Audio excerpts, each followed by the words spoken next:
Alright, y'all, so today I want to do a very quick video to discuss my overall thoughts and kind of a retrospective and overview of DC Earth 1. Just to kind of give you my overall thoughts on the comic book line and what its ultimate legacy was. So, just to give you a history and context for what actually Earth 1 was. In the 2000s, comic books were kind of going through an interesting period of time. You know, we had superhero films starting to slowly become big and become the new, like, Western or science fiction of the movie theater screens, becoming kind of a phenomenon, right? You had films like X-Men come out, you had films like Spider-Man dominate the box office when they came out. And, you know, obviously these are adapting comic book characters. But how is the comic book industry itself going to change and adapt with these weird times, or these characters are slowly becoming more and more mainstream? Well, the idea was basically to reboot continuities, right? To get new readers, new people who weren't necessarily were interested in these characters. You know, maybe they saw the movie and they figured, oh, I like Spider-Man. I want to get into reading more Spider-Man stuff. But maybe with they pick up an issue of Spider-Man, they're just completely lost, right? They don't know what the hell this character is, and the continuity in history is too long. And Marvel, famously had a solution for this problem. They decided to make a separate universe. You know, they kept their main continuity going, but decided to sort of create a separate continuity, to reboot it completely with a fresh new takes, got fresh new artists and writers attached to these titles, and created the Ultimate Marvel Universe, which was very successful for a while, right? It lasted all through the 2000s and eventually ended in the mid-2010s. And it's one of my favorite periods of Marvel Comics for me. It definitely got me into more Marvel Comics as a kid. And DC, on the other side of the pond, right, was looking at the success and thought to themselves, well, we want a bit of that action, right? We want to get new readers into our comics. We want to see sales grow. So they decided to make some bold new changes. They kind of dipped their toes, but not fully into the idea of rebooting, but they kind of tried out new things, right? They gave the idea a shot at first with the All-Star comic book line, where they kind of gave this idea of like allowing high-profile artists, high-profile writers to take on these classic characters like Batman and Superman and reinvigorate them for a new, modern, fresh audience of readers, right? And of course, we got All-Star Superman, which was great. And then we got, of course, All-Star Batman by Frank Miller, which was horrendous. But the line was very short-lived. It only had like 2 titles attached to it. And DC wanted to try something else again. So in 2009, DC Comics formed the Earth 1 line of graphic novels. This line was basically, kind of announced to be like this line of graphic novels to appeal to their market, where these were basically going to be big graphic novels, full complete stories done by a high-profile writer and usually a high-profile artist, right? And they're going to be new, fresh, grounded takes on classic superheroes. And this was overall going to be, it's still, like I said, an interconnected universe, but more of a brand new, grounded, showing all these superheroes and how they became who they were, some of their early days, and just more of a rough version of them, right? And also, like I said, a great new jumping off point for people who, like I said, may not necessarily want to read long periods of comic books and get caught up to speed. Someone who wants to read these characters in a new context, a new, fresh sensibilities. So, like I said, in 2009, the line was announced, and a few titles came out over the years, right? First, you had Earth 1 Superman, which was written by Michael J. Straczynski, which came out in 2010. Then you had Earth 1 Batman, which came out and was in 2012, which was written by Jeff Johns. And then you had Earth 1 Wonder Woman, which was written by Grant Morrison. And you had Earth 1 Green Lantern and Earth 1 Teen Titans. So there was a total of 5 titles for this one. I believe there was 3 volumes of the main Trinity books. There was also 2 volumes of Titans and Green Lantern made as well. There was also plans for an Aquaman and a Flash book, which I do have separate videos on, that were announced but ultimately never came out. So these books, I think in terms of overall quality, I think were very interesting. I think they succeeded at what they premised this line for, right? They made this line to basically appeal to new readers, to give a more grounded and different take for classic DC characters. For example, I want to give you a bit of an overview of my thoughts on a lot of these titles. You have Earth 1 Superman, which is written by Michael J. Straczynski. presenting a more modern take at the time version of Superman, a more grounded version of Superman, right? Superman here is very unsure of himself, very confused about what he's supposed to be in this world, and has a lot of doubts about himself, a lot of real world issues, right? And it kind of presents Superman in like what he would be in a real world scenario, how governments would react, how a person with so much power be flying around, and how the world leaders react to it, especially since he's an alien, right? And you also get into the whole idea of whether he's a citizen or not, right? These are kind of, like I said, I view the book as more of a precursor to Man of Steel. Man of Steel also approached these things. You know, Zack Snyder approached a lot of these ideas of like what a real life world would react to Superman. But I think that it was more thoughtfully and interesting conceived in Earth 1 Superman. I thought that the writer understood more of the core of Superman and what he really is, even though it's in this modern day setting. And I thought the book was pretty good. Then you have Earth 1 Batman, who was written by Jeff Johns, and it was a pretty good take on Batman, right? We've had a lot of very interesting takes on Batman over the years. He's one of those characters that's been remade so many times, but this is a very young and inexperienced Batman, still trying to figure out his place in the world, but eventually, you know, kind of coming to grips and becoming the Batman that we would all know, right? Slowly over time, with some different twists and different characters here and there, like Alfred being pretty different in the comic, and Killer Croc being an ally in the book instead of an enemy to Batman. Overall, a pretty decent and very solid take on Batman. Wonder Woman here being a more, I think, probably the most polarizing a little bit book in here. A much more, you know, Morrison's take on Wonder Woman's a very much a golden age inspired Wonder Woman here, but more in a modern context, right? There's a lot of strong messages about feminism here, and the art's beautiful. I do think, though, the book's messaging is a bit too much and polarizing for myself, but overall, a pretty decent comic. Then you had Earth 1 Green Lantern, which was a very fantastic reinvention of the Green Lantern mythos, presenting a very alternate series of events, and in my opinion, really being the crown jewel of the Earth 1 line, what Earth 1 was really set out to do, presenting these more grounded reinventions of classic superheroes, still being the core of their characters, the same characters from our own main continuity, but just in a completely different context and environment, right? You know, like Hal here, he's not introduced to a world of lanterns that's been clearly established with tons of mentors to help him. He's in a world where the Lantern Corps has been destroyed and ravished, right? He has to rebuild the Lantern Corps piece by piece himself, being unsure all along the way, right? And then you had T-Titans, Earth 1 T-Titans, which was a very radically different take on T-Titans, presenting a much more dark, scary version of T-Titans, featuring all these kids who have been genetically altered without their permission, of course, by people higher than them, making decisions for them, right? Very dark and subversive take on the T-Titans, kind of like my review of the book, more like Runaways meets T-Titans, right? And all these books are all pretty decent. I don't think I've ever read like one really bad Earth 1 comic book graphic novel, right? Like I said, there are some runs that are better than others. I think the weakest runs for me personally are probably T-Titans and Wonder Woman. But overall, all the books were pretty high quality. I do like also the graphic novel approach somewhat. I think it really presents like a movie-like quality to reading all these comics. And for a while, like I said, Earth 1 was doing pretty well initially, right? I think the line really began with a bang.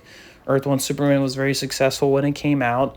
Earth 1 Batman, which coincided with the Dark Knight Rises film when it came out, also did really great. The issues with the Earth 1 line is not necessarily in terms of the quality of the books, right? There wasn't like an all-star Batman in this line, which was just horrendously bad, which I think arguably killed that whole line, in my opinion.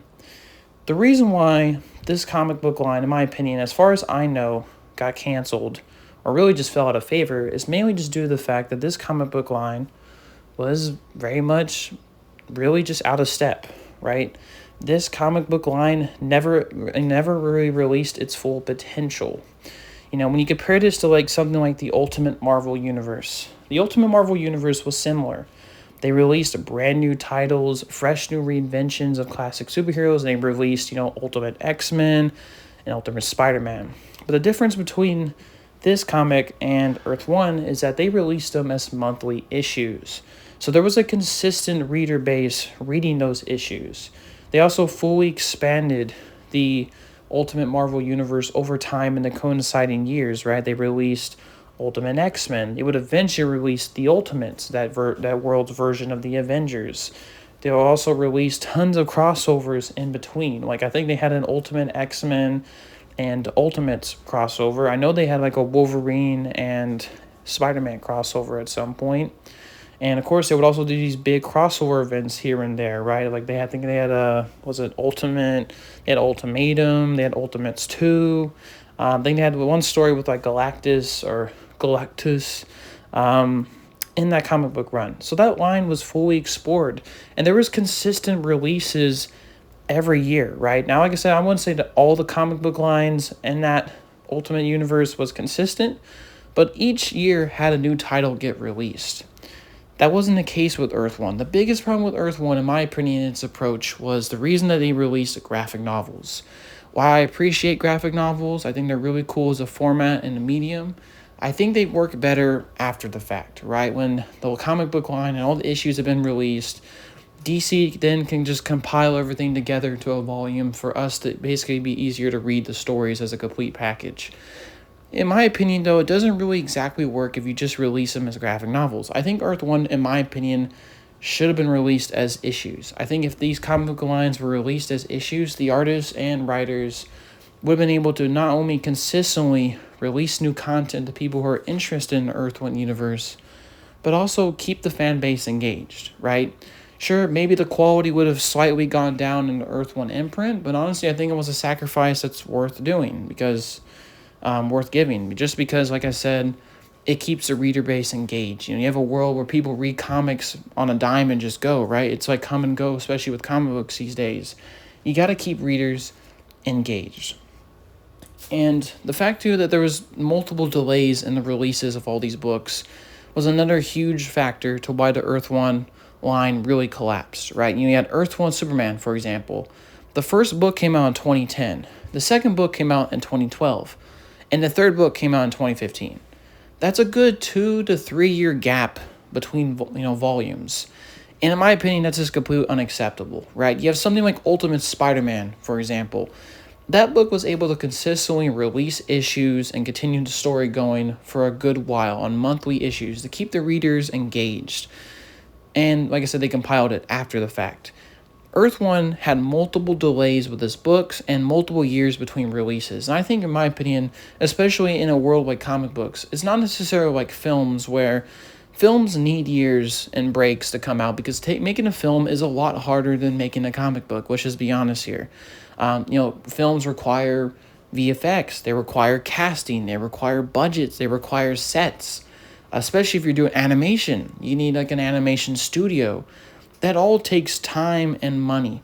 Comic books, on the other hand, you usually hire an artist. You maybe will hire an inker and a colorist and a writer, and they sit down and they grind and they work on it for a few months, and usually the comic book is done. It's a much more simpler effort to get a comic book out there instead of a movie, right? But the delays between all releases feel like they're movie delays, right? I think it's really ridiculous that, you can't just at least get a one Earth 1 title a year. I think that would be much more reasonable and much more at least bearable to people who would want to get into the Earth 1 universe, right? You read, for example, Volume 1 of Earth 1 Superman. You think it was a great volume. You're very excited for, Volume 2. When does it come out? Oh, in 2012?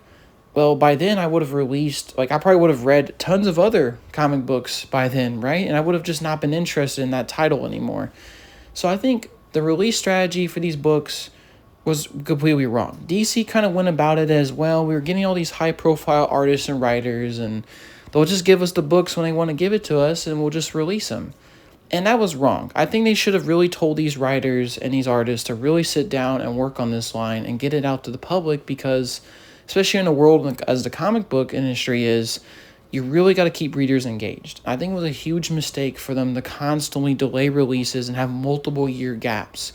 It just destroys all momentum this line had. In my opinion, too, I think that this line should have also not been a graphic novel format. While I like the graphic novel aspect of this line, I do think it was also a hindrance because this comic book line really should have been released as issues. It would have kept readers engaged, and also the potential for this universe to keep growing and expanding would have been there.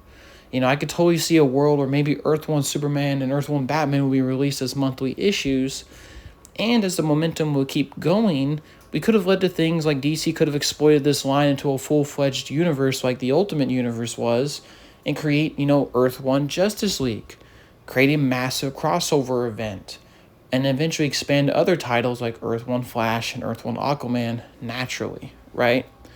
I get it to a certain degree, like the speciality part of this line was there. One of the big sales of this line, I guess you can call it, was the fact they got all these high-profile artists and writers together on one new take on a character.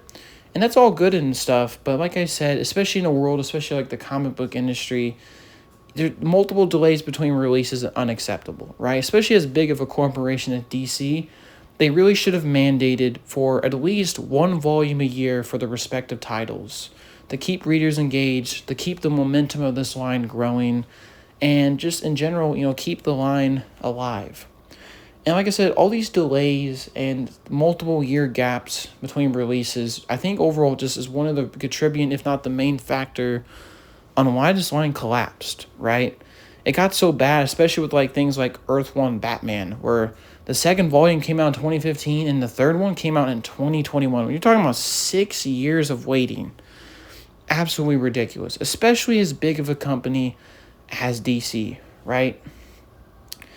And overall, that's kind of one of the reasons why the Earth 1 died. There wasn't really like an official announcement that Earth 1 as a line was canceled because, like I said, the books are all just kind of slowly canceled. There were plans for Green Lantern Volume 3, that was quickly scrapped. Plans for Aquaman Earth 1 and the Flash Earth 1, all were scrapped, right? And all these books just kind of slowly died out as the momentum of these series eventually would just die, and the delays between releases became, frankly, kind of ridiculous, right? And ultimately, this was kind of one of the contributing factors, I think this overall line in this imprint, just to kind of give my overall thoughts on it, was really good, especially if I had to compare it to something like the New 52. I like the New 52, but I do think that Earth 1 was a more higher quality and a more interesting take on superheroes and DC characters, right? It kind of was what the what the Earth 1 imprint was kind of what the New 52 should have been to a certain degree, except the fact that the New 52 was a lot more consistent and a lot more interesting in terms of its releases, right? And, like I said, while the New 52, had tons of content, I do think the universe as a whole wasn't perfect, but at least was a lot more consistent with its ideas. And like I mentioned, releases. I think the universe, as that, kind of fell upon itself and had a lot of issues of its own, which maybe I'll cover one day. But I also think, too, that DC Earth 1 was a really cool and interesting experiment. It was just kind of, like I said, very sad because the potential of this universe could have been big. And it was failed because of the slow momentum of releases and the multiple delays between books and just the overall format that these books were released in. I think while the graphic novels were really cool, I think like I said, the line should have been released as issues, I kind of look upon Earth 1 as a really important milestone in DC, as I think that the new ideas presented here and the fact that DC would just try new takes on these characters was really exciting still. I think I look upon Earth 1 as, while, yes, a kind of a failure, an overall very exciting failure, right? We got multiple pretty good books out of it, and it kind of laid the groundwork for future stories and versions of these characters.